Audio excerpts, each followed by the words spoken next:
신경을 잘 안 쓰잖아요. 왜냐하면 난시가 좀 심해서 정확하게 잘 안 보여요. 그냥 대충은 보이는데 안경을 쓰고 딱 올라서면 스마트폰을 갖고 뭐 보는지 설교를 제대로 듣고 있는지 너무 잘 들어와요. 어떨 때는 안경을 안 쓰고 할까 싶기도 하고, 제가 위해서 시험을 받아요. 조금 해주시고, 특별히 주보를 한번 보십시오. 여러분들이 주보를 보면은 주일 오후 목장 예배의 순서가 그 밑에 말씀의 순서가 나옵니다. 그죠? 요걸 펼쳐놓고 설교를 들으셔야 돼요. 요거 안 보고 설교를 들으니까 중간에 놓쳐버리니까 목장 모임에 가서 헛소리를 해요.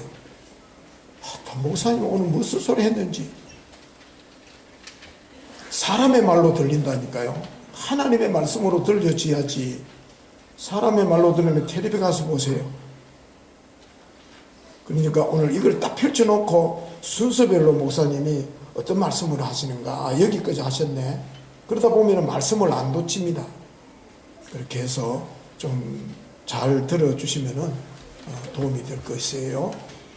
자, 요한복음 여러분들이 잘 하는 말씀이 있죠. 5장 24절에 이런 말씀이 있잖아요. 내가 진실로 너희들에게 이르노니 내 말을 듣고 또 나 보내시는 이를 믿는 자는 뭘 했다? 영생을 얻었고 심판에 이르지 아니하니 어디에서 어디로 옮겨졌다? 사망에서 생명으로 옮겨질 것이다. 아니면 옮겼다입니까? 옮겼다.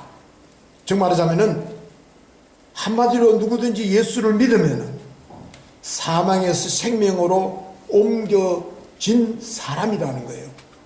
우리의 믿음의 상태를 보고 신앙의 모습을 보고 옮겨줄 것이다.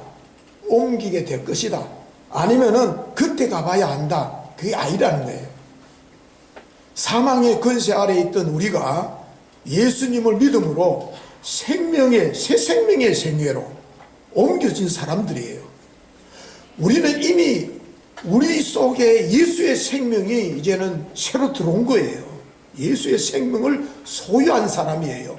비록 몸은 이 땅에 있지만은 이미 우리는 영생을 소유한 사람이라는 거예요.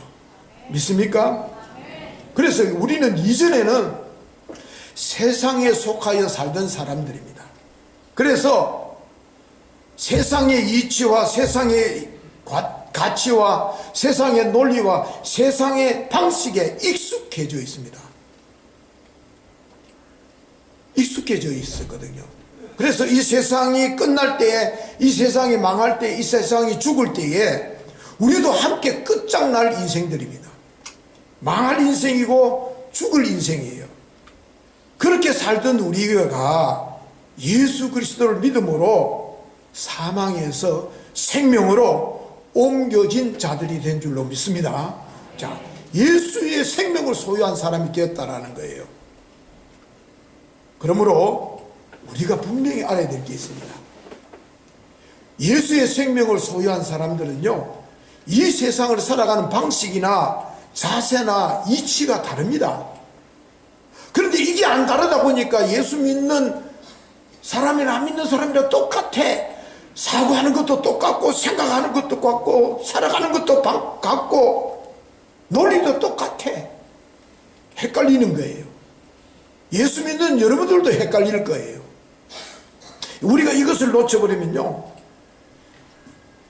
세상의 이치와 세상의 경험에다가 교회 와서 예수님에 관한 지식만 채워가는 신앙인이 아니라 종교인이 되어가는 거예요.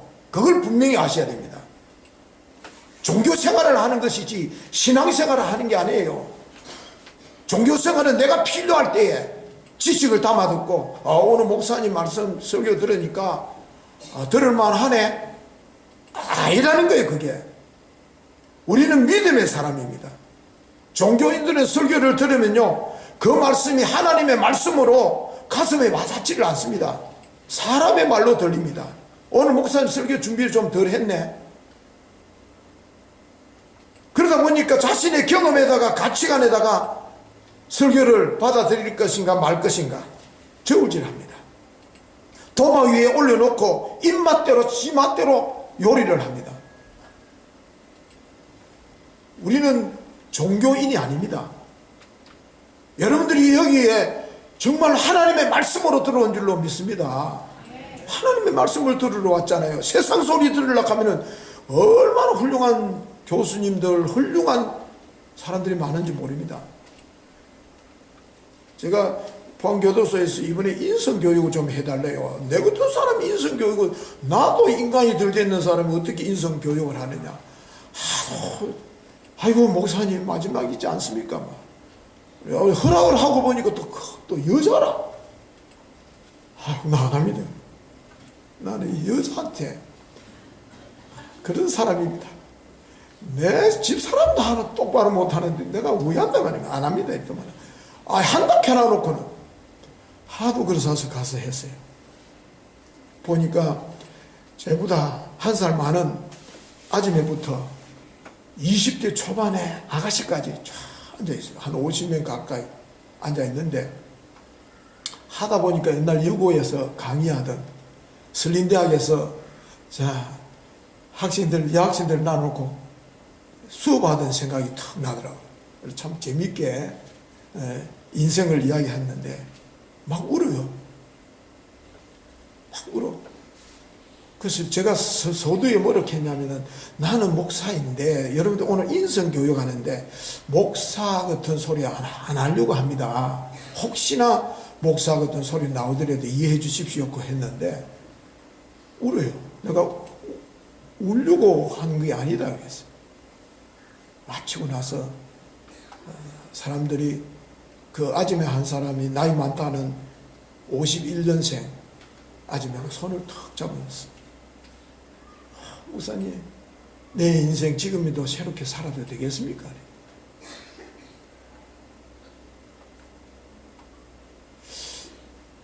누누이 하는 소리입니다.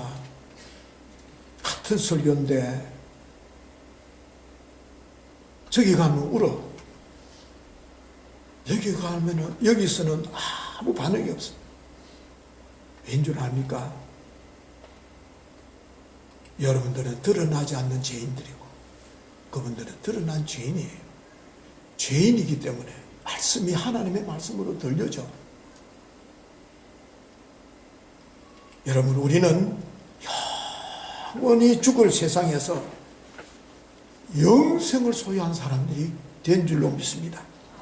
그렇기 때문에 종교 생활을 하는 사람들이 아닙니다. 예수님의 생명을 소유한 사람들입니다. 그러므로 듣는 것이 진실해야 되고요, 보는 것도 진실해야 되고, 말하는 것도, 생각하는 것도, 행동하는 것도 정직해야 돼요. 자기가 조금 안다고 그것 갖고 판단하면 안 돼요. 왜냐하면 우리는 세상에 속한 자가 아니라 하늘에 속한 자들입니다. 여러분들, 누에는요 뽕잎을 먹고 다시 뽕잎을 쌉니까? 아니면 뭘 싸냅니까? 우리는 음식을 먹으면 뭐 나오잖아요. 근데 뽕잎을 먹은 누에는요, 뽕잎을 분명히 먹었는데 실크를 냅니다. 왜냐하면 생명이거든. 그러므로 우리도 예수의 생명을 소유한 사람들은 다릅니다. 믿음의 사람은요, 그래서 환난을 당하거나 인생의 격한 어려움 속에 처해 보면은, 저 사람이 진짜 믿음의 사람인지, 믿음이 있는지 없는지 그때 나타나요. 평소에는 잘 안 나타난다니까요. 평소에는 전부 다 거룩하고 믿음 있는 사람처럼 보여. 근데 위기 속에 딱 보면은, 옛날에 나라가 어려우면 충신과 간신이 구별된다 그랬잖아요. 그래서 오늘 이 본문 말씀을 통해서 예수님의 생명을 소유한 사람들이 어려움 속에서, 환난 속에서 어떻게 살아냈는가, 특별히 사도 바울이 통해서 지난 시간에 이어서 또 생각을 합니다. 이 사도 바울이 에베소에서 큰 소요 사태를 겪게 됩니다. 데메트리오라는 이 우상 장사가 바울 때문에 영업에 큰 차질을 빚게 된 거예요. 그러다 보니까 이 사람이 동업자들을 선동해가 돈을 주고 시민들을 선동해가지고 막 에베소를 바깥 뒤집어 놓은 거예요. 뒤집어 놨어요. 그러다 보니까 뭐 난리가 났겠죠. 이럴 때 이제 서기장이 나서서 가까스럽게 중재를 하고 바울이 그 위험의 순간을 벗어납니다.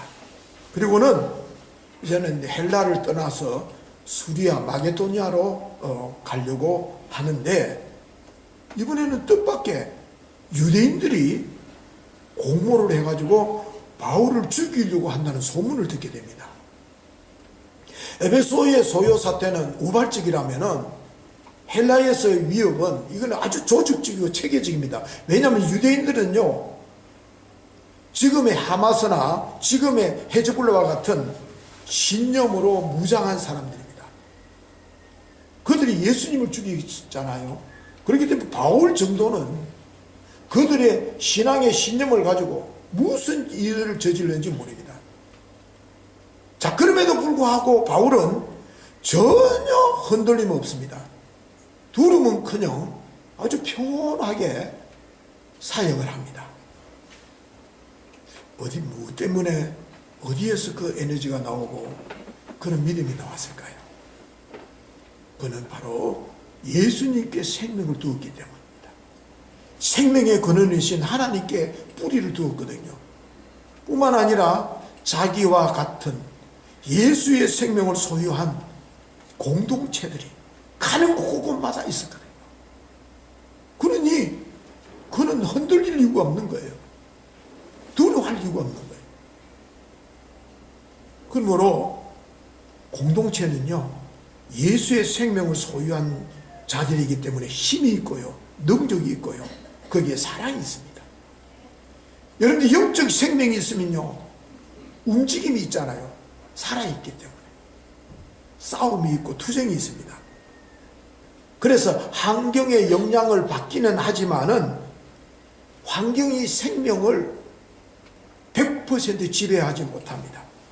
왜냐하면 생명은 또 다른 생명을 낳잖아요. 연대를 합니다. 그래서 대로마 제국을 소수의 기독교 공동체가 무너뜨리잖아요. 정복을 하잖아요. 그래서 오늘 이 공동체에 대해서 잘 알고 있지만은 예수의 생명 공동체가 무엇인지 한번 살펴보면서 은혜를 나누고자 합니다. 첫 번째, 믿음의 공동체는요, 거룩한 가치를 담아두는 그릇이 믿음의 공동체입니다. 여러분들, 우리가 분명히 세상과 접하여 살아가는 사람들입니다. 그런데 세상을 떠나서는 살지 못하지만은 세상이 우리 안에 들어오면은 성도라는 그리스도인이라는 것이 함몰되고 맙니다. 매몰되고 맙니다.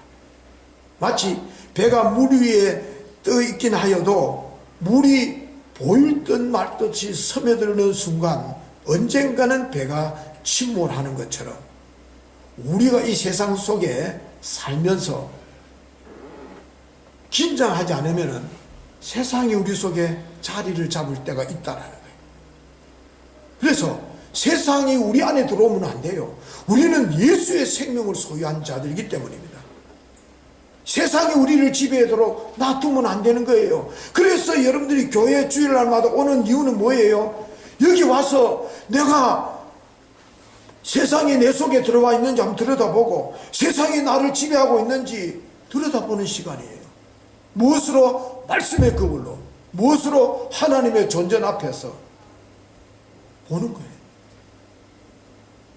여러분들이 이스라엘 백성들 보십시오. 분명히 그들은 출애굽을 했어요. 애굽에서 나왔습니다. 근데 몸은 애굽에서 나왔는지 몰라도 마음은 여전히 애굽이 존재합니다. 이걸 다르게 말하면 세속화예요. 오늘 우리들이 몸은 교회 와가 있어요.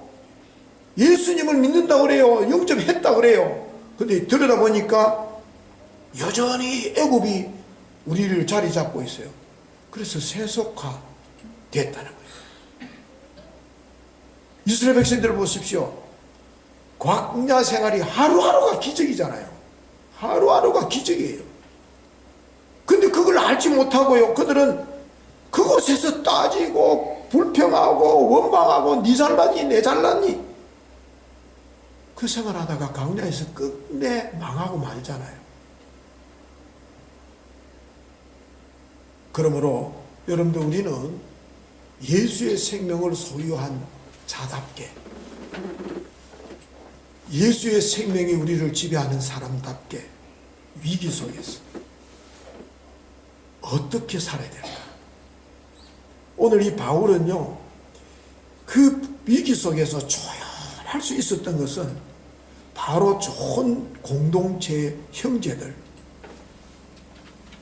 공동체의 생명을 소유한 동력자들을 만난 거예요.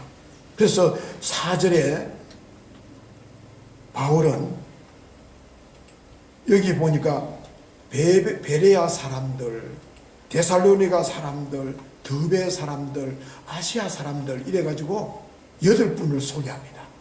그들과 함께 했다는 거예요.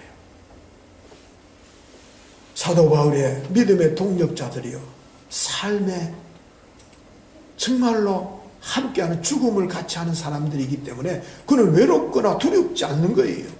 생명을 나눌, 생명을 같이 할 사람들이기 때문입니다. 여러분들도 교회 와서요, 이걸 깨달으면요, 두려워할 이유가 없잖아요. 아, 우리 종유 교회는 나와 같이 생명을 같이 할, 정말로 내 고통을 함께 하실, 함께 나눌, 아파해 줄 지체가 있다라. 그걸 발견하면요, 여러분들이 정말로 신앙생활 행복하게 하는 사람들이에요. 그런데 이곳에 와서 그거 발견하지 못하고 홀로 수행을 하듯이 돌을 닦듯이 종교생활을 하다 가면요, 정말 얼마나 외로워요. 힘들어요. 기독교는요, 홀로 수행하는 종교가 아닙니다. 더불어서 살아가는, 사람의 냄새가 폴폴 나는 공동체예요.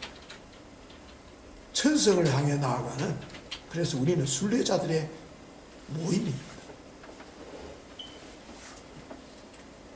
여러분, 우리가 아무리 믿음이 있다, 사랑이 있다, 그 믿음과 사랑을 어디에서 드러낼 수 있어요?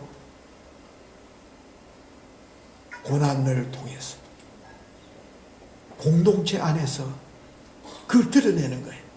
믿음이 반응되어지고, 그리고 사랑이 드러나는 거예요.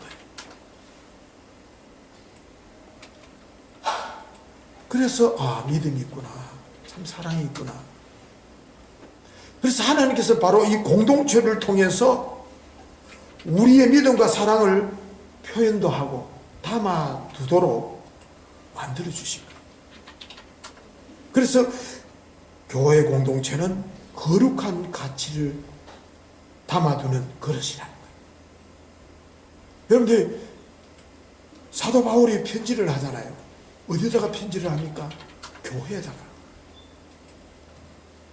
교회 공동체가 없었더라면 바울 서신은 존재하지 않습니다. 예수님께서는요, 이 땅에 단 한 권의 책도 쓰지 않으셨습니다. 다만 12제자를 키우셨습니다.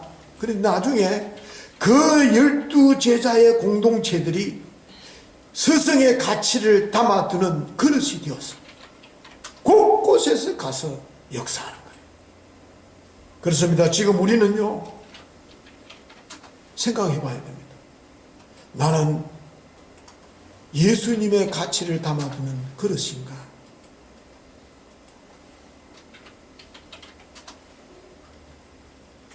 세상에 얄팍한 지식이 전부인 듯이, 세상의 한 점을 경험하고서 세상을 다 아는 듯이 살다 보니까 하나님의 말씀이 담겨질 자리가 없어. 하나님의 자리가 없어.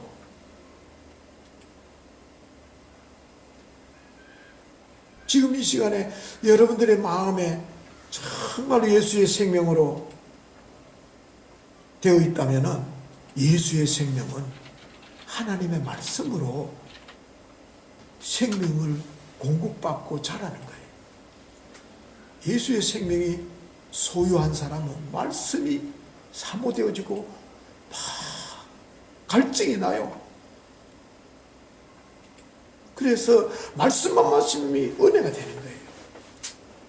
그러므로 믿음의 교회 공동체는요, 세상의 가치를 담아두는, 세상의 지식과 경험을 하는 곳이 아닙니다. 하늘의 가치를 담아두는 그릇인 줄로 믿습니다. 그 가치를 함께 나누는 그릇이 교회 공동체라는 것. 두 번째입니다. 믿음의 교회 공동체는요, 불필요한 욕심이 아니라 필요에 집중합니다. 필요를 채워주는 그릇이 교회 공동체라는 거예요. 여러분들이 초대교회 특징이 되어지는 단어가 여러 가지가 있는데 그 단어 속에는요, 필요라는 단어가 있습니다. 사도행전 2장에 보면요, 또 재산과 소유를 팔아 각 사람의 필요에 따라 나누어 주더라. 4장에 가면은 사도들의 발 앞에 두매 저희가 각 사람의 필요에 따라 나누어 줍니다. 교회 공동체 교회는요, 믿음의 공동체인 교회는요, 필요에 의해서 모여지고 필요에 의해서 채워지고 필요에 의해서 나누어지는 것이 교회 공동체. 그래서 필요를 추구하면요, 생명이 충만해집니다. 근데 욕망을 추구하면요, 그 생명은 생명력을 잃게 됩니다. 필요가 무엇이겠습니까?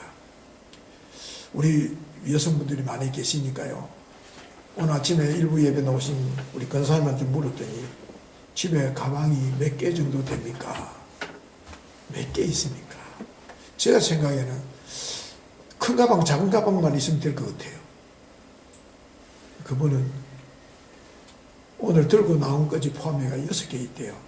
아이고, 검소하게 사시네요. 그래서 여러분들은 지금 한번 집에 가방 몇 개 있는 것 같아요? 연장로님, 권사님 가방 집에 몇 개 있는 것 같아요?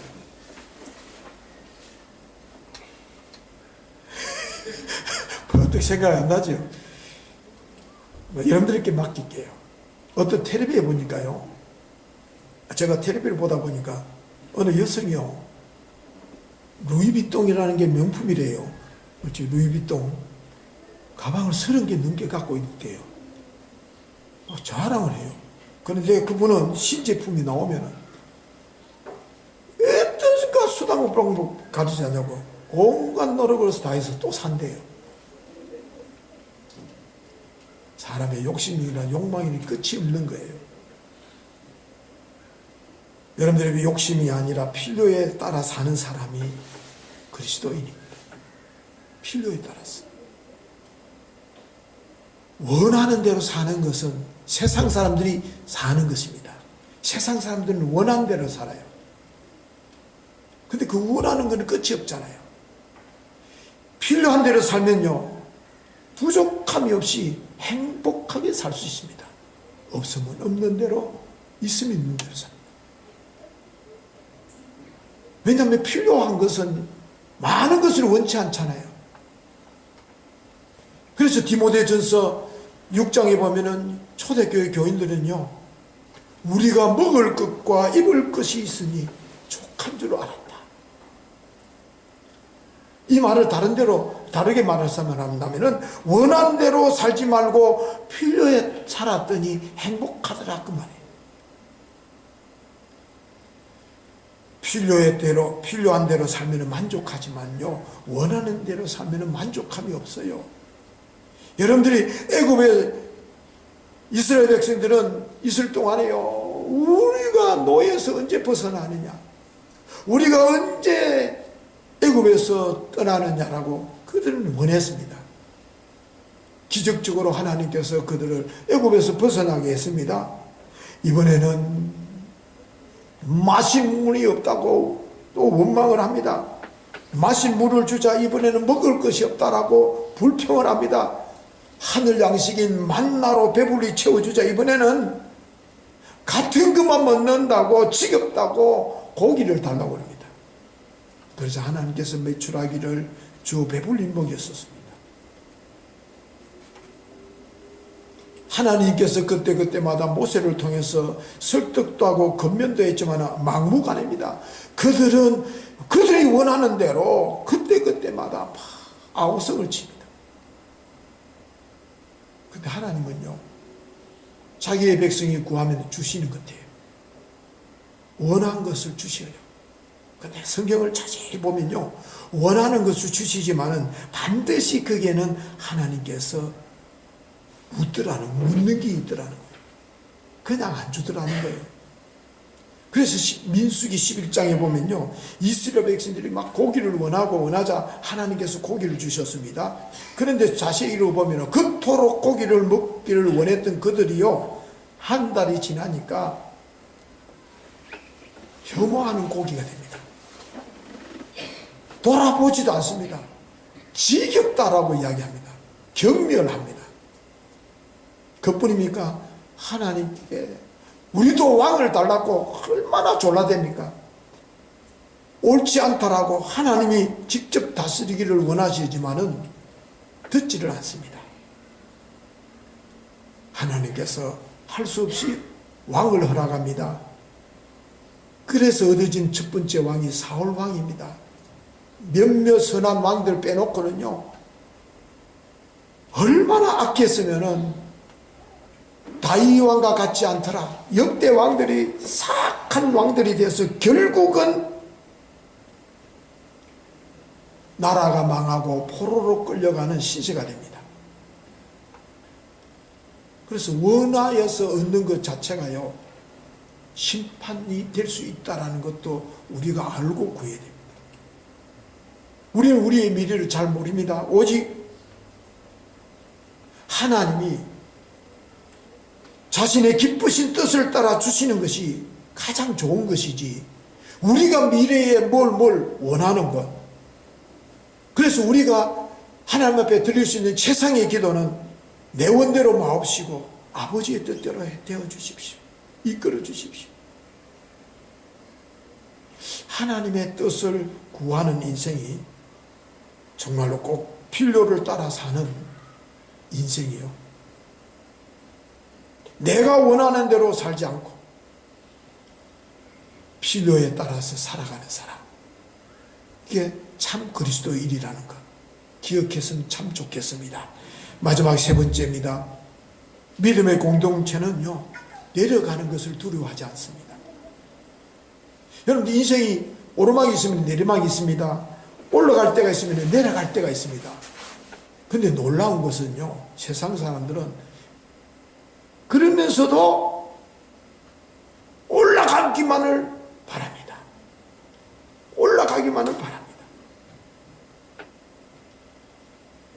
공부 잘하면 더 올라갈 수 있다. 여자들은 예쁘게만 치장하면 더 올라갈 수 있다. 줄을 잘 서면 더 올라갈 수 있다. 곳곳에서 유혹을 합니다. 항상 올라갈 수 있다. 올라가야 된다라고 이야기합니다. 내리막, 그거는 죽는다고 생각합니다. 인생 끝이라고 생각합니다. 그러나 오르막이 있으면 내리막이 있다는 것을 인정할 줄 아는 게 믿음의 사람들입니다. 왜냐하면 믿음은 생명이거든요. 그래서 생명을 가진 사람은요, 내려가는 것도 두려워하지 않습니다. 멋지게 내려갑니다. 전혀 두렵지 않습니다. 바울은 그러잖아요. 내가 사망의 음침한 골짜기로 내려갈지라도, 사망의 음침한 골짜기를 내가 다닐지라도 해를 두려워하지 않는 것은 주께서 나와 함께 하심이라. 주께서 나의 지팡이와 막대기가 되시나니 안 두렵다는 거예요.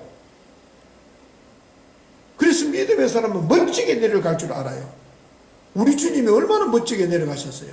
그래서 오늘 우리 교동문도 했습니다만, 너희 안에 이 마음을 품으라 곧 예수 그리스도의 마음이니 그는 근본 하나님의 본체이셨으나 하나님과 동등됨을 취할 것으로 여기지 아니하시고 오히려 자기를 비워 종의 형체를 가져 사람과 같이 되었고 사람의 모양으로 나타나셨음에 자기를 낮추시고 죽기까지 복종하셨으니 그 십자가에 죽으십니다.